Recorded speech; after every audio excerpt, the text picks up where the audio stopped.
Hello guys, কেমন আছেন সবাই? নিশ্চয়ই ভালো আছেন। তো আজকে যে বিষয়টি নিয়ে আপনাদের সামনে হাজির হলাম সেটা হলো গাঁথনির পূর্বে আমাদের ইলেকট্রিক যে কাজগুলো আছে এই ওয়ালগুলো, বিশেষ করে যেখানে ইলেকট্রিক পাইপগুলো গ্রুপ করে টানা হয়েছে সেখানে আমরা লাগানোর সময় ওয়্যার মেশ লাগিয়ে প্লাস্টার বা মশলা মেরে রেখেছি। এই জায়গাগুলো প্রপার ভিজাতে হবে। এই জায়গাগুলো প্রপার না ভিজালে, অর্থাৎ এখানে বন্ডিংটা ফাঁকা হতে পারে অথবা মধ্যে শব্দ হতে পারে। তো এইটার আগে আমাদের যেটা করণীয় সেটা হলো, এই কাজটা যখন করে, পাইপটা যখন দেয়, এই পাইপের নিচে যে গ্রুপটা কাটা হয় এই গ্রুপের মধ্যে হালকা মশলা মেরে একটা লেভেলে এনে তারপরে পাইপগুলো লেইং করা, এবং এই মশলার উপরে পাইপগুলো দিয়ে পরবর্তীতে দুই পাইপের গ্যাপ, অর্থাৎ দুই পাইপের মধ্যে মোটামুটি 1 ইঞ্চি অর্থাৎ 25 মিলি গ্যাপ রেখে এই মশলা ভরে তার উপরে ওয়্যার মেশ দিয়ে উপরে মশলা মেরে দেওয়া উচিত। এবং মশলাগুলো মারার পরে উপরে এই যে ক্রস করে কেটে দেওয়া কনির মাথা দিয়ে অথবা রাফ করে দেওয়া, এই কাজটা একটু গুরুত্বপূর্ণ। তো এই কাজটি করার সময় আমরা কিউরিং করি।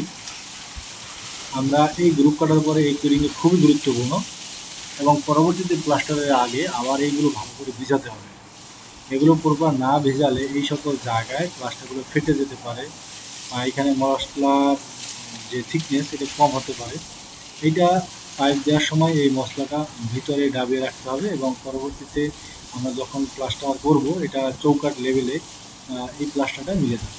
তো এখানে বেশি পরিমাণে মশলা খাওয়ানো যাবে না, যাতে মশলা কম খায়, অর্থাৎ প্রপারলি 1/2 থেকে 3-4 ইঞ্চি মশলা যাতে খায় সেরকম লেভেলে রাখতে হবে। এবং এটা পর্যাপ্ত পরিমাণে কিউরিং করতে হবে।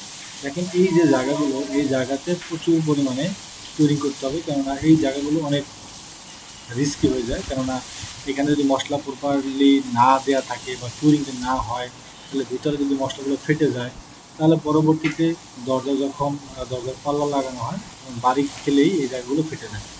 অবশ্যই এই ফাটল প্রতিরোধের জন্য আপনাকে অবশ্যই এগুলো ভালোভাবে কিউরিং করতে হবে, এবং গাঁথনির আগে, এই প্লাস্টারের আগে এগুলো সুন্দর করে ভিজাতে হবে।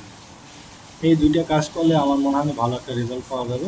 তো আরেকটা বললাম, যখন পাইপ দেওয়া হবে তখন পাইপ দেওয়ার আগে অবশ্যই গ্রুপের মধ্যে হালকা করে মশলা দিয়ে লেবেল করে পরে পাইপ বসাতে হবে, এবং দুই পাইপের মধ্যে মিনিমাম 1 ইঞ্চি গ্যাপ রাখতে হবে, এবং 1 ইঞ্চির মধ্যে সুন্দর করে মশলা ভরে দিলে এই সমস্যাগুলো আর আসবে না।